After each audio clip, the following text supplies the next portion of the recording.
Good morning. Good morning, my friend. Is that a fake background or is that real life?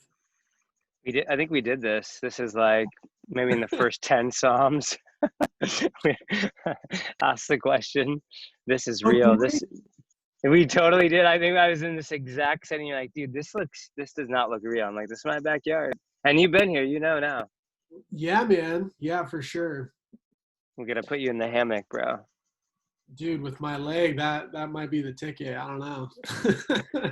Well, dude, it's Psalm 69. There's a lot going on here. Um, Yeah. what were some of the things that caught your attention this morning? Well, one, this is another, like, there's a lot going on. There's plenty of space for a lot to be going on. This is a long one. Don't Yeah. get weary, though, because tomorrow's psalm is only 5 verses. That stood So out. the average is what? I mean, it averages out here. Yeah, yeah. So, no, but I think the thing that really stood out to me while I was reading through was kind of this phrase that I've heard, and I don't even know where I've heard it, but I know that I've heard like in Bible teachings or places, I don't know, in church. I've heard this phrase, but I'll read the verse and then I'll say the phrase. Okay, cool. Verse 5 says, "You, God, know my folly. My guilt is not hidden from you."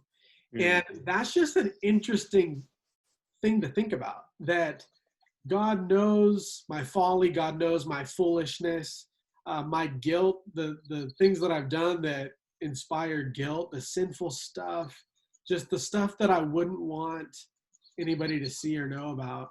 Yeah. None of that is hidden before God. It's all exposed to God, and that's just an interesting reality to come to terms with. Yeah.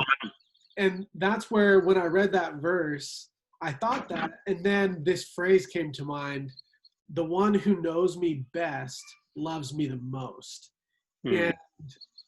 that was just an encouragement after this reality that, like, man, every messed up thought that I've had, every messed up action or deed that I've done, uh, whatever it is, all of it, God is aware of, God sees, God knows.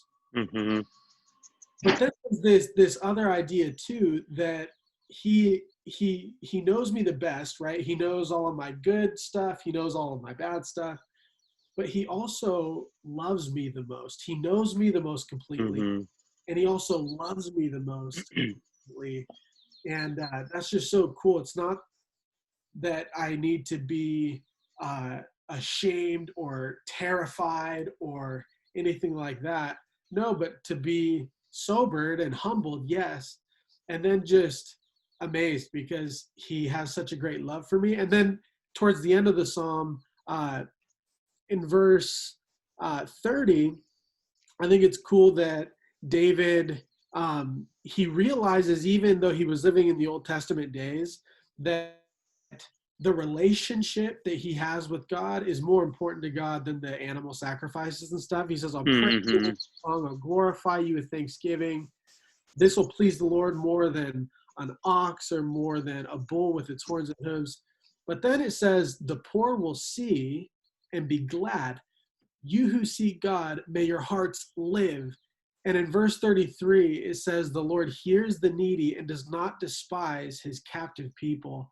And I just really love that, because it's not only that I don't have to be fearful that God is aware of everything.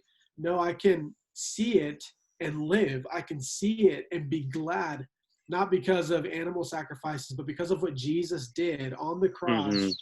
God demonstrates his love that we were talking about, that he has for us. God demonstrates his love and he makes a way for us. And I love that it says he hears the needy. He doesn't despise his captive people. God is aware of my state in sin. Mm-hmm.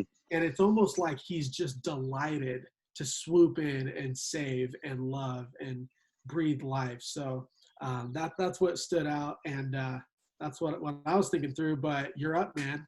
Oh man, What you do? dude, there's a lot going on. So the first thing that I kind of took took note of was in verse 3, where David, he says, "I'm weary with my crying out. My Yeah. throat is parched. My eyes grow dim with waiting for God." And I just kind of wrote this note. Do we cry out or pray with this type of fervor? And then that's a question for myself too. Like, do I cry out to God so much I'm weary of crying out to Him? Am I praying so much that my throat is dry? um, I think it was just a reminder, like, we just can't give up and just throw up these simple prayers, or throw up the Hail Marys.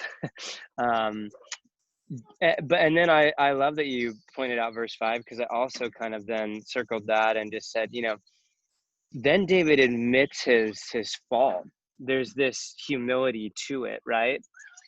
And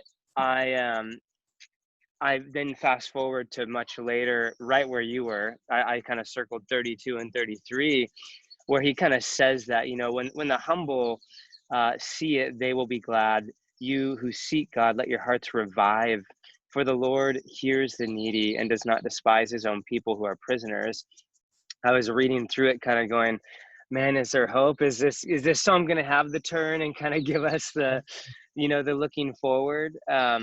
And then at the end, there it is. And I love just that idea. I love what you're saying. God knows us best, but loves us most. I think that really kind of comes through quite a bit in this. And then the other one that I just have to tie in, because it's in our passage that we're reading in John, is quoted from this verse 4, where it just says, there are those who hate me without cause. Yeah. And Jesus is going to quote that in our passage in John 15, where he's explaining to the disciples, there, just as people hated me without cause, people are going to hate you. And I think the other kind of connection I was making there, thinking through, is that idea again that Jesus, or God, empathizes with us. He knows what we're going through too, for he himself has endured these same sort of trials, these same tribulations.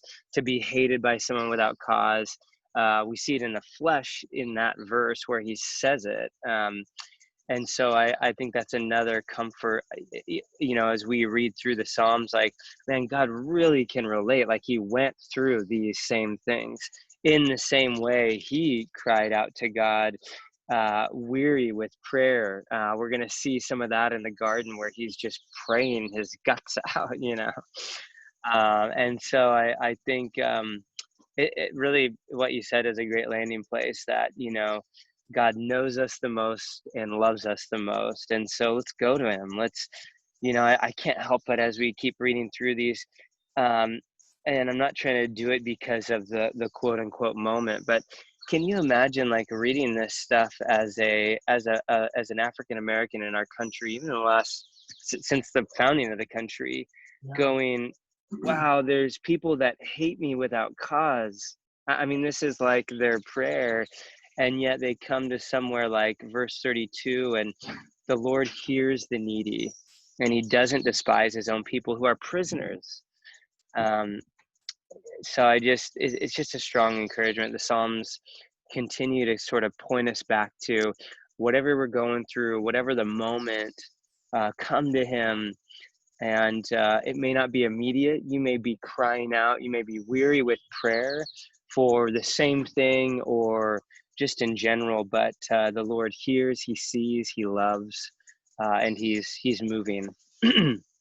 So good, man. Another good one.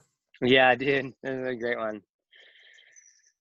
All right, well, short but sweet tomorrow, and tomorrow's Wednesday. That'll be fun. Yeah, man. Back Yep. at it. Back at it. All right, bro. Love you, man. Love you too. Have a great day.